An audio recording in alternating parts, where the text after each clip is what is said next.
Hi friends, welcome to our channel. Friends, ఈరోజు మన వీడియోలో వచ్చేసి ఏంటి అంటే వెల్లుల్లి కారం అనమాట. ఇది మనకి రైస్లో వేసుకొని నెయ్యి వేసుకొని తింటే సూపర్గా ఉంటుందన్నమాట. అలాగే మనకి ఇడ్లీలోకి కూడా చాలా బాగుంటుందన్నమాట. అలాగే మనం దోశ వేసాక దోశ పైన వేసుకున్నా కానీ చాలా బాగుంటుంది. సో ఫ్రెండ్స్, అది ఎలా ప్రిపేర్ చేయాలనేది ఈ వీడియోలో మనం కంప్లీట్గా తెలుసుకుందాం. సో ఫ్రెండ్స్, ఇక్కడైతే నేను పాన్ బట్టి 1 టేబుల్ స్పూన్ ఆయిల్ వేసానండి. సో అది హీట్ అయిన తర్వాత 1 టేబుల్ స్పూన్ వచ్చేసి మనకు మినప్పప్పు, అది కొంచెం ఏమంటారు ఫ్రై చేయాలండి. మనం మొత్తం నేనైతే లో ఫ్లేమ్లో పెట్టాను. ఇక్కడ 2 టేబుల్ స్పూన్లు వచ్చేసి మనకి ధనియాలండి, 1 టేబుల్ స్పూన్ వచ్చేసి జీలకర్ర.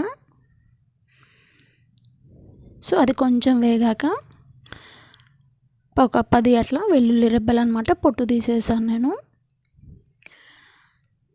సో నెక్స్ట్ వచ్చేసి మనకి ఎండు మిరపకాయలు. సో ఇక్కడైతే నేను కొన్ని ఎక్కువ వేసాను. ఇప్పుడు నేను చెప్పిన క్వాంటిటీకి అయితే మీకు 10 నుండి 12 అయితే కారం తక్కువ తినే వాళ్ళకి సరిపోతుంది. 10 నుండి 12 వరకు ఎండు మిరపకాయలు వేసుకోండి. ఇది లో ఫ్లేమ్లోనే పెట్టి ఒక 5 మినిట్స్ మనకు టైం పడుతుందండి ఫ్రై అవ్వడానికి. సో మీరు ఇవి డ్రై రోస్ట్ కూడా చేసుకోవచ్చు ఫ్రెండ్స్. మిక్సీ పట్టినాక ఆయిల్ వేసుకోవచ్చు అనమాట మనం. సో అలా అయినా చేసుకోవచ్చు. సో అవి కూల్ అయింది తర్వాత కూల్ అయినాక నేను మిక్సీలో వేసాను అనమాట. సో ఇందులోకి సరిపడినంత సాల్ట్ యాడ్ చేసుకోండి.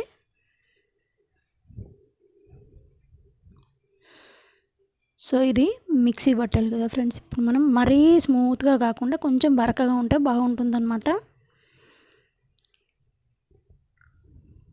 సో ఫ్రెండ్స్, చూసారా ఇది మిక్సీ పట్టిన తర్వాత అనమాట ఎంత బాగుందో. చాలా అంటే చాలా టేస్టీగా ఉంటుందన్నమాట. వేడి వేడి అన్నంలో నెయ్యి వేసుకొని తిన్నామంటే చాలా బాగుంటుంది. సో ఫ్రెండ్స్, చూసారు కదా, వీడియో నచ్చితే లైక్ చేయండి, షేర్ చేయండి, కామెంట్ చేయండి. అలాగే ఛానల్ని సబ్స్క్రైబ్ చేయడం మాత్రం మర్చిపోకండి ఫ్రెండ్స్. చాలామంది వీడియో చూస్తున్నారు కానీ ఛానల్ని సబ్స్క్రైబ్ చేసుకోవట్లేదు ఫ్రెండ్స్. ప్లీజ్ ఛానల్ని సబ్స్క్రైబ్ చేసుకోండి. అలాగే మన ఛానల్ కుకింగ్ వీడియోస్తో పాటు బ్యూటీ టిప్స్ కూడా ఉంటాయి ఫ్రెండ్స్. అవి కూడా ఒకసారి చూడండి. Thanks for watching.